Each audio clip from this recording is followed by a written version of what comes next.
again with me, Mona Azahra. Okay, today material about formal letters. So, without wasting the time, we start learning today.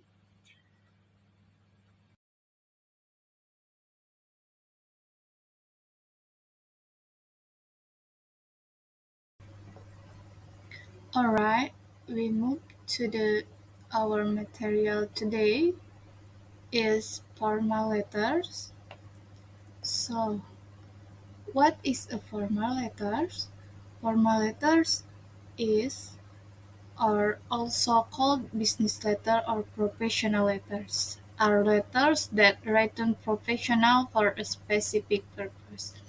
Formal letters are necessary and are usually written by representative of an institution or agency and addressed to another individual or agency. The purpose of writing a formal letters can very important, such as making a request, providing official information, submitting a complaint, or establishing business communication. Most of the types of formal letter, there are several types. This the first is cover letters. The second is offer acceptance letters.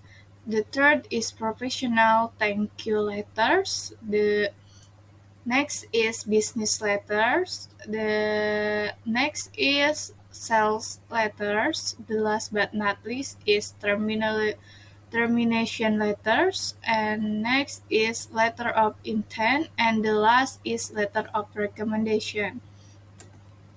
How about the structures of formal letter? There are eight structures. The first is address, the next is date, the next is the receiver address, and then solution, body or content, closing, and the last but not least is complementary clause, and the last is signatures.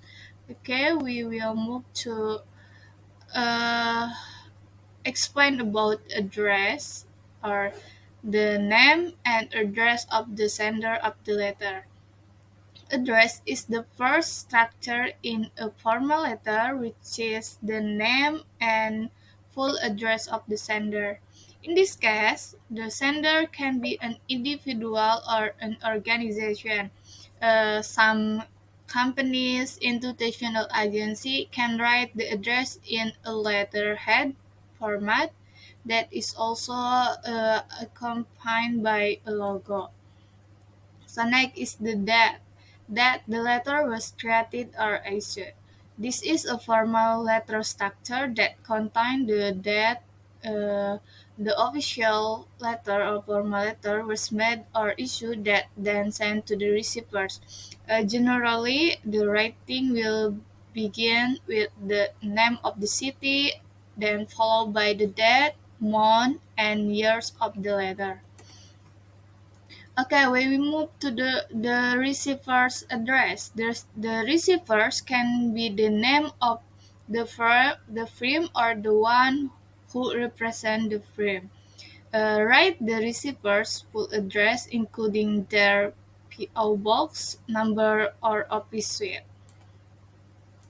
Okay, next is the salutation and name receivers. In this part, you can give a formal greeting to the receivers. The common salutation in formal letter is dear, followed by the receiver last name.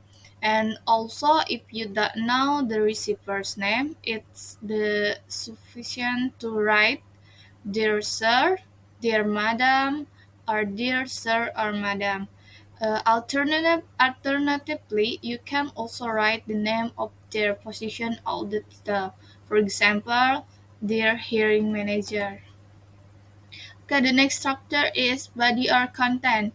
In this part, it's time for you to express the essence of writing the formal letter itself. That's why this part is called the body, which is the most important content of the entry letter. Okay, then last but not least is closing. In general, in this part, the sender will express their hopes for the receiver of the letters, followed by a thank you. And next is complementary clause. Complementary clause is a closing greeting used in formal letters. And the last is signature. The signature format can only be the full name and position. It can also be accompanied by the sender's signature, stamp, or even stamp duty. Remember, this is adjusted to how important the formal letter you are writing is. Okay, we will move to common expression used in formal letter. In salutation, you can use the common expression like dear sir, dear madam, dear sir or madam, dear sirs, dear mister, dear miss, dear Mr. Jenkins if you know the name, and dear Miss Hammers. And to write the reason of writing, you can use the expression like inquiry to ask for information, or I'm writing to provide the information you request, or to request to ask someone to something. And next is apologize, or to say sorry or complain about a problem, or you can use the could you possible, and I would be grateful if you could. I'm writing to apologize, and I'm afraid that, and etc. And for the closing, you can use the common expression like "Thank you for your help. Please contact us again if you can help in any way. Please contact us again if there are any problem." Or you can use like, "If you require any future information, feel free to contact me." Next, to referring to the future contacts, you can use like the "I look forward to your reply," or you can use like "We hope that we may continue to reply to rely on your value costume," or you can use to "I look forward to seeing you." And the last is complementary clause. You can use like you're faithfully if you don't know the name of the person you're writing to, or you can use the your serenely if you know the name of the person you're writing to. And the best wishes, and the last and the common use is best regard if the person is a close business contact or friend. The next is language feature of formal structure. There are several.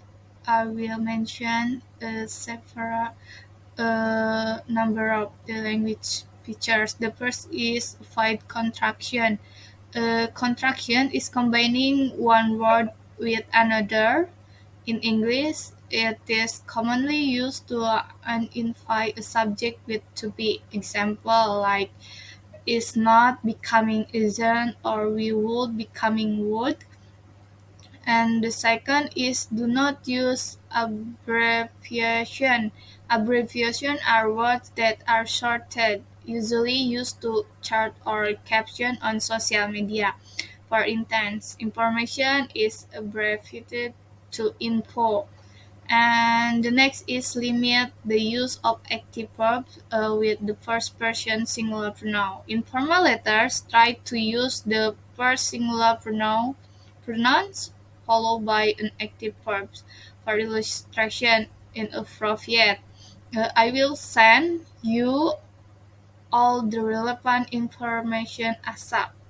Nah, and appropriate to use in formal letters is like all the relevant information will be forwarded to you as soon as possible. Okay, the next features language is avoid the use of informal degree modifier. Informal context, for example, there are two are often used like really and so. Now both of these degree modifier are informal, so you must be smart to sort out the formal ones. For example, you can replace them with highly for really and extremely for so.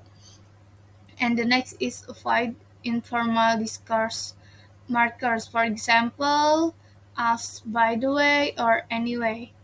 Uh, Next is avoid using set verses and idiom. The use of idiom is also inappropriate for formal letters. The use of idioms can trigger misunderstanding of the meaning interpreted by the receivers or the letter. And the last is do not leave out words. In all formal English writing, each sentence must be a clear subject and predicate. For example, in a prophet, look forward to hearing for you. But in formal letter, you must use the clear sentence. So the correct sentence is I look forward to hearing for you. So this is the example of the formal letters. There are structures and you can see in the screen. Okay.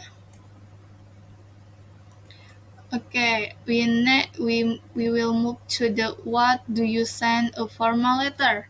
Formal letter usually sent to job application, sending a registration letter, making formal request or inquiry to a company, lodging complaints, or communicating with government agency, conducting official business transaction, addressing individuals you have a personal letters with. Okay, so that's it for today. I think that is our material today. So thank you for your attention. Wassalamualaikum.